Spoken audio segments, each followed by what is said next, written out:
महाराष्ट्राच्या मायबाप जनतेच्या समोर नतमस्तक होते की ज्या विश्वासाच्या नात्याने 8 खासदार एक अगदी निसस्ता विजय हरियाणामधली सीट आणि आपली लक्षद्वीपमधली सीट ही अतिशय कमी मतांनी फैजलची ही गेली। पण या संघर्षाच्या काळामध्ये जे हिरे पक्षाला सापडले ते अनमोल हिऱ्यांचा कौतुक करण्यासाठी खरं तर आज आम्ही इथे आलो आणि ते सगळे हिरे तुम्ही सगळे आहात ज्यांनी या काळामध्ये अतिशय चांगल्या पद्धतीने आज इथे केलं। मी तुमच्या सगळ्यांचं मनापासून कौतुक करते, अभिनंदन करते। कार्यक्रमासाठी आज आपल्या सगळ्यांचेच मार्गदर्शक आदरणीय पवार साहेब, व्यासपीठावरील सर्वच मान्यवर आणि उपस्थित बंधू आणि भगिनींनो, कार्यक्रमाला उशीर झालेला आहे। जयंतरावांचं भाषण आहे, त्यानंतर पवार साहेबांचं मार्गदर्शन आपल्याला ऐकायचं आहे, त्याच्यामुळे मी फार वेळ घेणार नाही। पण 25 वर्षापूर्वी पक्षाची स्थापना आणि हा 25 वर्षाचा प्रवास, हा प्रवास होताना अनेक घटना कभी खुशी कभी गम अशा झालेल्या आहेत। पण अनेक लोकांचं खूप योगदान या पक्षामध्ये आहे। कदाचित काही आज एक वेगळं घर करून साजरं करतायत, त्यांच्यापैकीही अनेक लोकांचंही कामाची नोंद ही आपण घेतली पाहिजे, कारण का गेल्या अनेक वर्षामध्ये प्रत्येकात चांगले गुण असतात, त्याच्यामुळे त्या चांगल्या गुणाची नोंद आपण नेहमी ठेवली पाहिजे। त्याच्यामुळे पक्षवाढीमध्ये त्यांचंही सगळ्यांचं मोठं योगदान होतं, हे मला असं वाटतं आजच्या 25व्या दिवशी आपण मान्य करून त्यांनाही शुभेच्छा देऊया।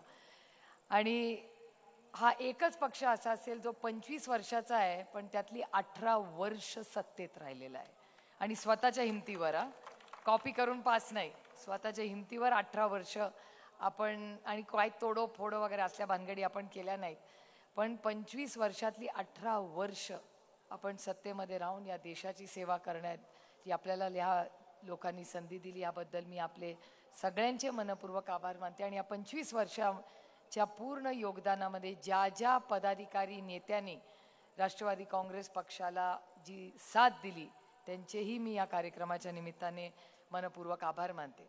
या कार्यक्रमात कैलासवासी RR पाटील, कैलासवासी विमलताई मुंदडा, बाबासाहेब कुपेकर, गुरुनाथ कुलकर्णी, वसंतराव डावखरे, वसंत चव्हाण, राहता कदम, मनमोहन ओबरॉय, मोहनसिंग राजपाल, दिग्विजय सिंग खानविलकर, अरुण मेहताजी, गोविंदराव निकम, गोविंदराव अधिक, DP त्रिपाठी, सुभाष अण्णा कुल, ज्योती वहिनी कलानी, वसंत पवार, विनायक मेटे, माणिकराव जगताप, असे असंख्य असे नेते आहेत ज्यांनी या ढाकणे साहेब या सगळ्यांना या प्रवासामध्ये असे असंख्य मोठे नेते आपल्या राज्यातले आपण गमावले, पण या पक्षामध्ये ह्या सगळ्यांचं खूप मोठं योगदान हे आपल्या संघटना बांधणी होणारे होतं।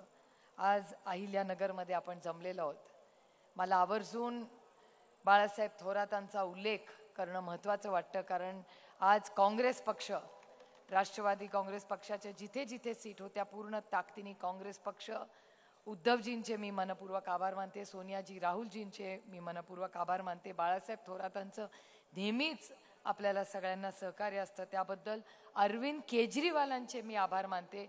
जेलमधून बाहेर आल्यावर पहिली सभा महाराष्ट्रात अरविंद केजरीवालांनी कुठे घेतली तर ती बाळ्या मामांसाठी भिवंडीला घेतली, त्याबद्दल मी तमाम आम आदमी पक्षाचेही मनपूर्वक आभार मानते।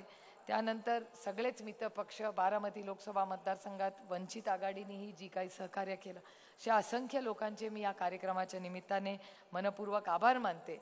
आणि आज मला असं वाटतं अमोल दादाही त्यांच्या भाषणात म्हणाले की पुढचे 3-3.5 महिने एकच लक्ष म्हणजे विधानसभा लढणे आणि जिंकणे हे आपलं सगळ्यांचं लक्ष राहणार आहे। आज आपण 8 जण दिल्लीमध्ये आपल्या सगळ्यांच्या आशीर्वादाने निवडून गेलेलो आहे। मी आमच्या 8ही जणांच्या वतीने आपल्याला शब्द देते की जशा पद्धतीने कष्टांची परीकाष्ठा घेऊन तुम्ही आम्हाला निवडून आणलं त्याच्यापेक्षा गुंजभर जास्ती आम्ही कष्ट करू आणि तुम्हाला प्रत्येकाला निवडून आणण्यासाठी आम्ही सगळे प्रयत्न करू।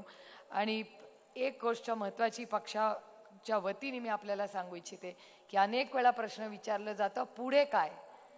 आज नंतर राष्ट्रवादी काँग्रेस पक्ष आदरणीय पवार साहेबांच्या नेतृत्वाखाली सोसायटी, ग्रामपंचायत, बँक, साखर कारखाना आणि काय राहिलं का? कुठली? जिल्हा परिषद, नगरपालिका, महानगरपालिका, अजून काय राहिलं का? पंचायत समिती झाले आणि सोसायटी झाली ना, ठरलं ना.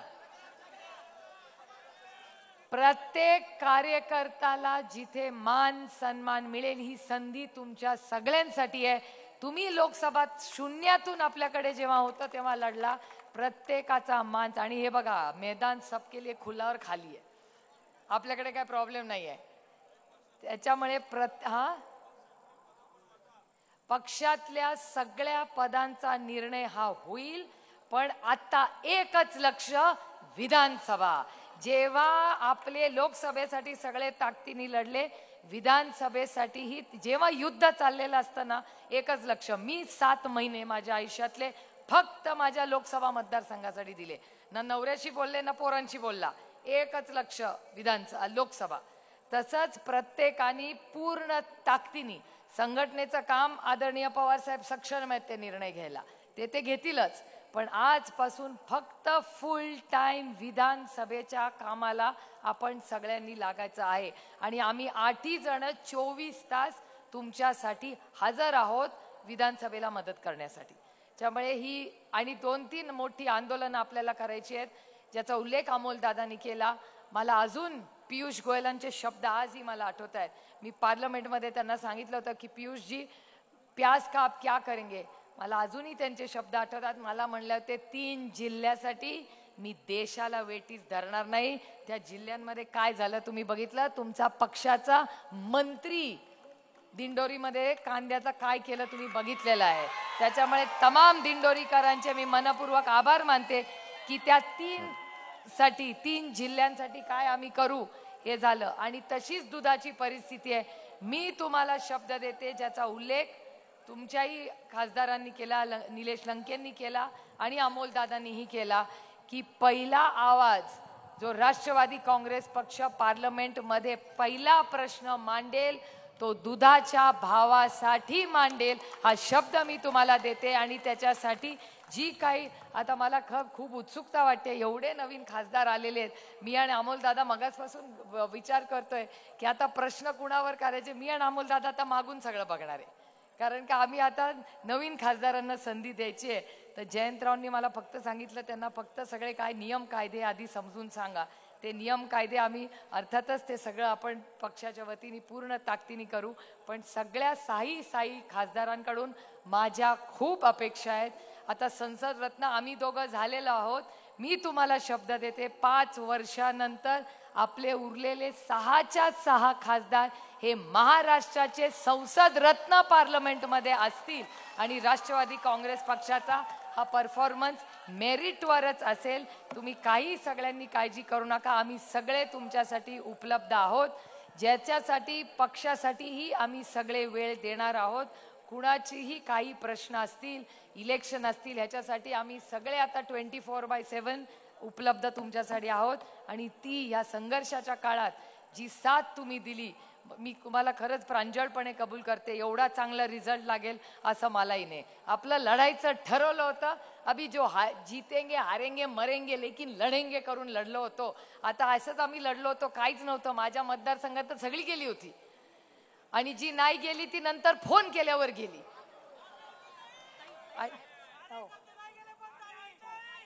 चला साहेब. अहो तेच तर पुढचं तर ऐका. पण नेते सगळे गेले. मी माझं इलेक्शन हे फक्त कार्यकर्त्यांच्या जीवावर जिंकून आलेले आहे. त्यामुळे तमाम कार्यकर्त्यांचे मी मनपूर्वक आभार मानते. आपण सगळ्यांनी जी साथ दिली त्याबद्दल आपल्या सगळ्यांचे मी मनपूर्वक आभार मानते. पुन्हा एकदा आपण सगळ्यांनी चिन्ह जे पोचवलं त्याबद्दल मनपूर्वक आभार मानते. पण काही ठिकाणी चिन्हाची जी गल्लत जशी साताऱ्याला झाली त्याबद्दल आपण सगळ्यांनी लक्ष घातलं पाहिजे. तुतारी वाजवणारा माणूस हे आपलं चिन्ह पुढचे 3-4 महिने. आपण सगळ्यांनी त्याबद्दल काम करावं. मला चिठ्ठी आलेली आहे की भाषण आवरा, त्याच्यामुळे पुन्हा एकदा आपली जेव्हा भेट होईल तेव्हा नक्की सविस्तर संघटना आणि पुढची आपली 5 वर्षाची वाटचाल याच्यावर सविस्तर बोलीन. पुन्हा एकदा आपण केलेल्या सहकार्या मनपूर्वक आभार मानून आपली रजा घेते.